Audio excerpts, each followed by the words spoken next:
masterclass is all about the correct way to so this may introduce an okay to wake clock, because there's a lot of people find that when they introduce this, it doesn't work, and and they're wondering why.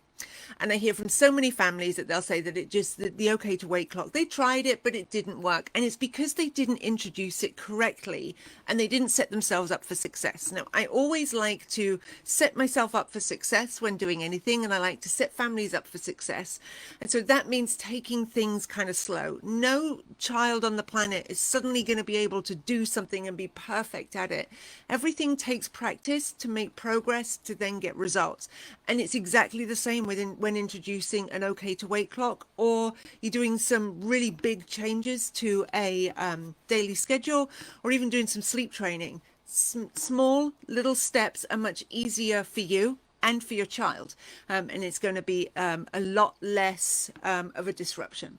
And we want to do the same with an okay to wake clock. So let's just say, for example, your child is waking at 5 a.m. but you'd like them to stay in bed until 6 a.m. 5 a.m. I think is still kind of definitely middle of the night. 6 a.m. it's early, yes, but it's a bit more acceptable than 5 a.m. I think. So let's say that 6 a.m. is our acceptable wake up time, but your child is waking at 5 a.m. and they're waking up and they're full of beans and they've got so much energy, and they bounce out of bed and they come running to you, and then they're up and they're ready to go. And no matter what you say or do, they are not going to be going back to bed because they're up. They just think that now, if they're up, it's time to get up. You then you get yourself one of these fabulous okay to wake clocks, and you'll set that for 6 a.m., your acceptable wake up time. And you talk to your child about it. You show them, you're very excited about it. You introduce them to it. And they are saying, yeah, okay, I can totally do that. Yep, let's do this. And then they get to about 5 minutes past 5, 10 minutes past 5, 15 minutes past 5, if you're lucky. And then they're up out of the room, and they're just not gonna do it. And that's because if you are a toddler and you are trying to wait for an entire hour, it may as well be a week that you're waiting, because you're just not going to be able to do it. Your toddler is just not going to be able to wait for an hour before then getting up. So let's set ourselves up for success here. And the way that we do this is, initially you'll want to set the okay to wake clock to come on when you know that your child is going to wake up. So they don't actually have to do any waiting at all. They will be able to see that the light is on. Oh my God, they wake up, the light is on, the clock has changed, it is time for them to get up, and they are going to get out of bed and they are going to come running for you, and you need to be as excited as possible that they have stayed in bed until the light came on. Yay, this is great, getting up. And I do suggest that you ask them when they come to you, though they're probably going to be shouting that the light has come on or the clock has changed. But ask them when they come to you, has the clock changed, if they're not already saying, and then go with them to check. Because you're getting this kind of accountability, because toddlers are kind of smart. And if they don't think that you're going to be checking, but that you're just going to just accept their word for the clock has changed, I think you can see where this is going. They're just going to do that at whatever time. And so you want to have that little bit of accountability that you are going to check. And then the first couple of days, you're setting your child up for success by them seeing what happens. They're seeing how excited you are at 5 a.m. jumping up out of bed, and how pleased you are and excited you are that they stayed in bed until the light came on. Because then they're seeing what it is that they need to do, and they're doing it. They can instantly do it. They did it. They managed it. Because we're not actually pushing them in any way, but we are encouraging them to be seeing what's going to happen, and they managed it. So I'll do a couple of mornings of that, and then you want to set that to come on 5 minutes later. So now we're asking your child just to wait a little bit. Now, because they've been waking up and it's been on, then they are going to have to wait a little bit. If they come to you and they say the clock has changed, you're going to do that same thing. Okay, let's go check. And then if you go back and the clock has not changed, then you just want to remind them, okay, let's wait in bed jump into bed.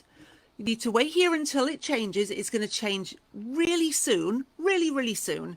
And then you want to try and leave. You don't want to try and be hanging out with your child in the room until that clock changes. And then you're going to leave.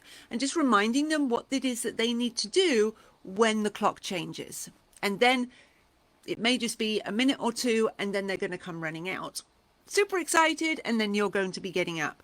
So you want 2 mornings of setting it for that 5 minutes later. Again, so they're doing a little bit of waiting, but then they're getting the whole excitement of they waited.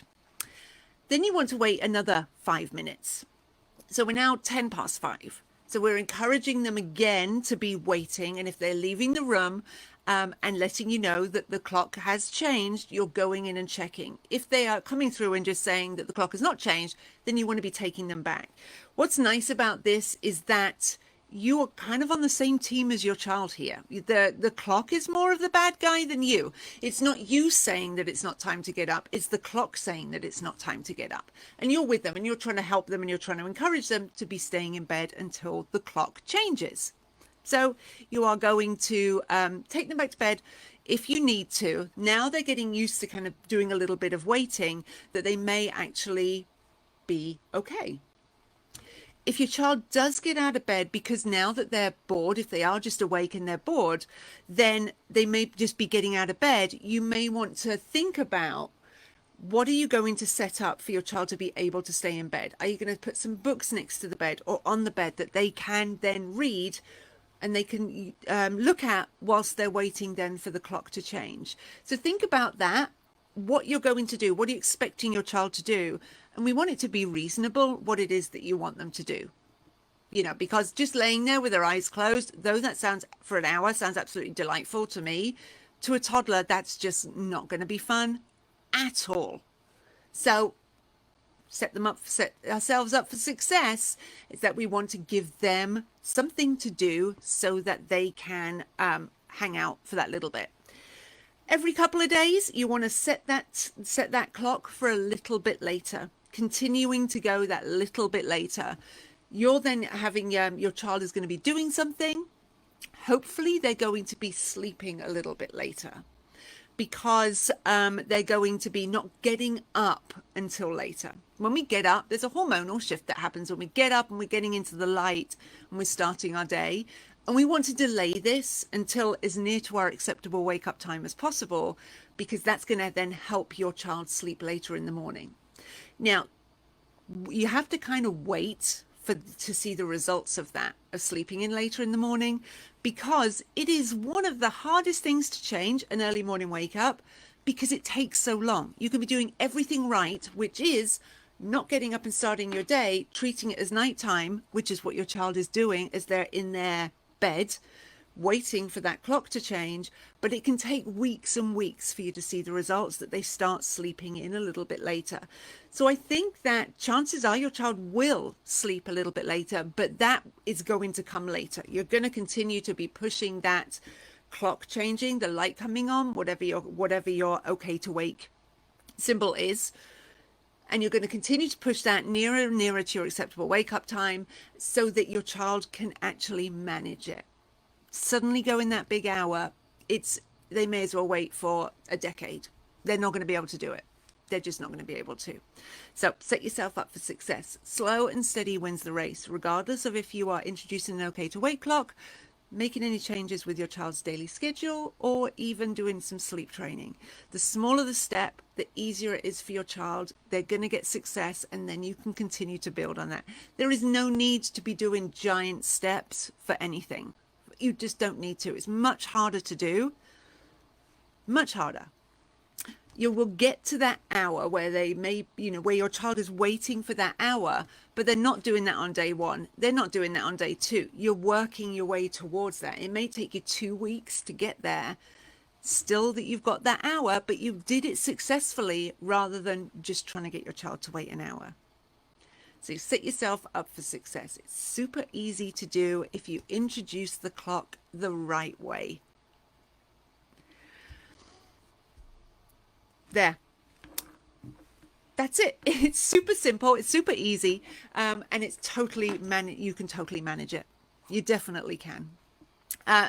So thank you for joining me. One thing I do want to put a little link to here is tomorrow. This is going to be available to Slumber Academy members tomorrow, but it's going to be available to everybody for a week only, from Monday to Friday of next week.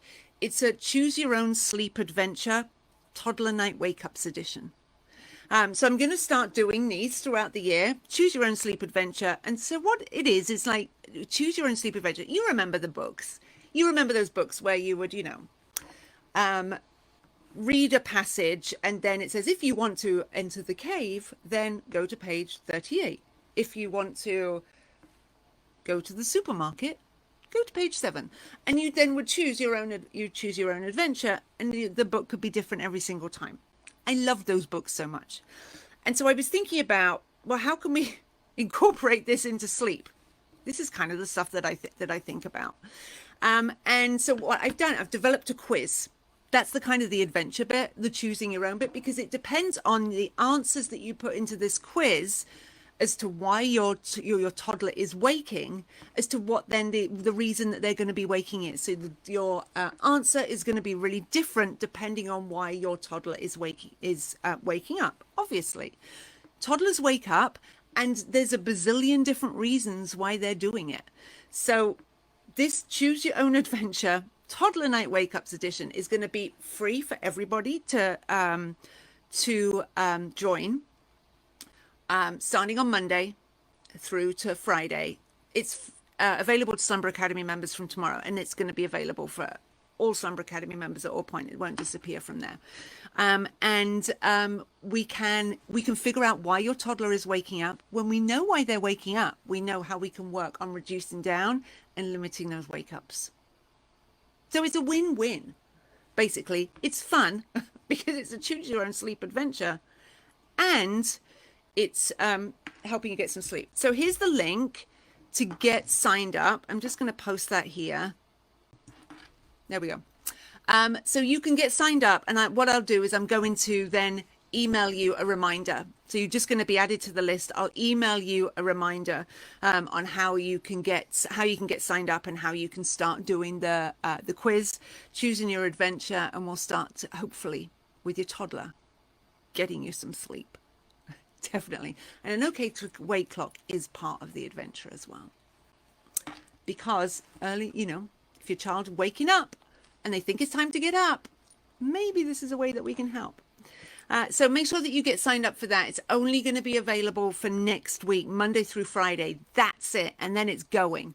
Then you are no longer going to have access. You're not going to be able to get that unless you're a Slumber Academy member, and you can get that whenever you want.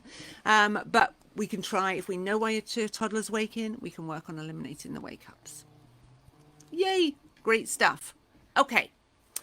I am going to be back next week for another mini masterclass. I don't remember what the masterclass is for next week, but I'll be back. Last Tuesday of the month is always our Q&A. Always our Q&A. So make sure that you are remembering that. I'm going to post about that, asking for your questions, and we'll get all those questions done. And that Q&A is always an hour rather than just a few minutes here, which I'm here for the normal mini masterclass. Have a great week. I will see you next week. Take care. Bye-bye.